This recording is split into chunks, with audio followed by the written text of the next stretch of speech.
Hello বন্ধুরা, আশা করছি সবাই ভালো আছো। তো আজকের টপিক হলো শ্রীমদ্ ভগবত গীতার প্রথম অধ্যায় 46তম শ্লোক।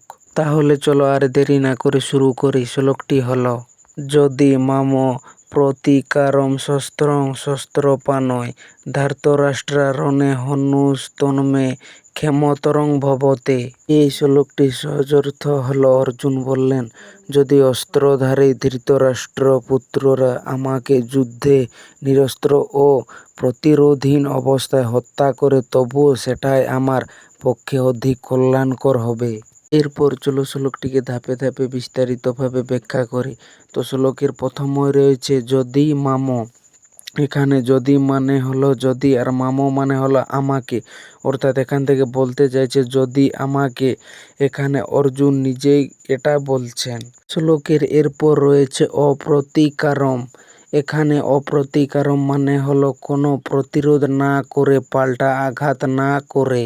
অর্থাৎ এখান থেকে অর্জুন বলছেন যে আমি যদি কোনো প্রতিরোধ না করি। শ্লোকের এরপর রয়েছে শস্ত্রং। এখানে শস্ত্রং মানে হলো অস্ত্রহীন বা নিরস্ত্র।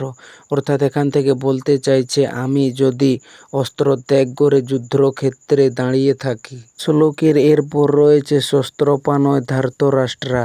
এখানে শস্ত্রপানয় মানে হলো যাদের হাতে অস্ত্র রয়েছে, আর ধার্তরাষ্ট্রা মানে হলো ধৃতরাষ্ট্রের পুত্রগণ অর্থাৎ কৌরবরা।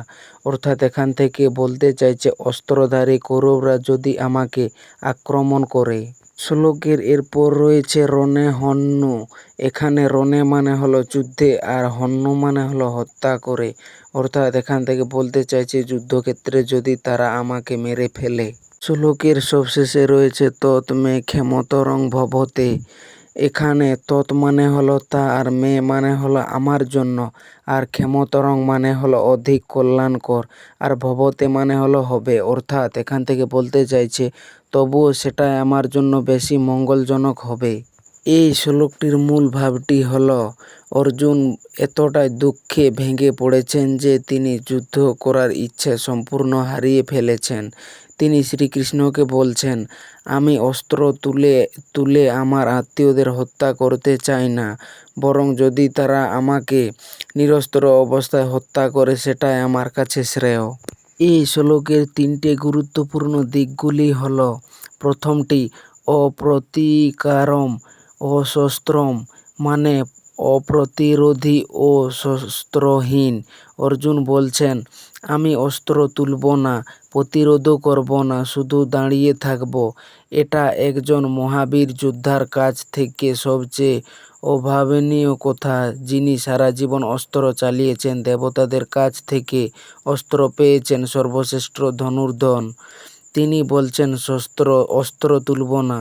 দ্বিতীয়টি হলো ধার্তরাষ্ট্রা রণে হন্যু মানে ধার্তরাষ্ট্ররা মেরে ফেলুক। অর্জুন বলছেন মেরে ফেলুক, আমি মরে যাই।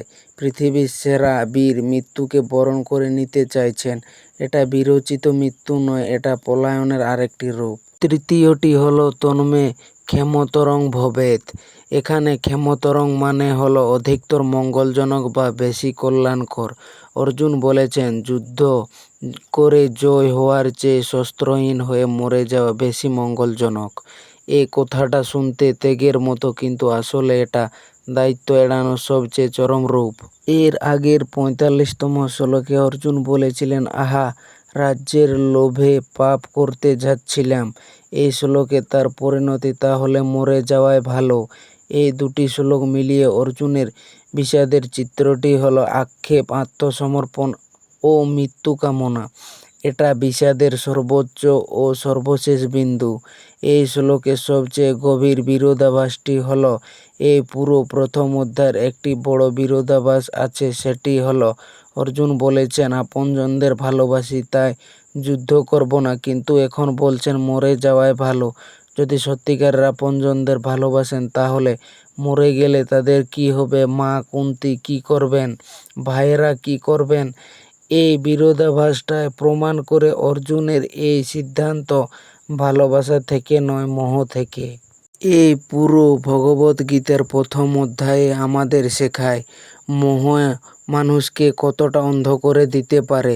পৃথিবীর সেরা বীরও মোহে পড়ে অস্ত্র রেখে দেন। যুক্তি দিয়েও মোহকে ঢাকা যায় না।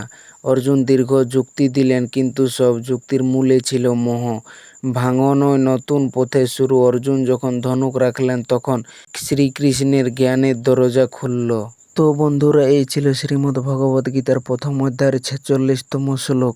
এরপর একটি শ্লোক রয়েছে, তাহলে প্রথম অধ্যায় শেষ ও দ্বিতীয় অধ্যায় শুরু হবে। তো বন্ধুরা, কেমন হয়েছে? যদি শ্লোকটি ভালো লেগে থাকে তাহলে লাইক, কমেন্ট, শেয়ার, সাবস্ক্রাইব করে দিও।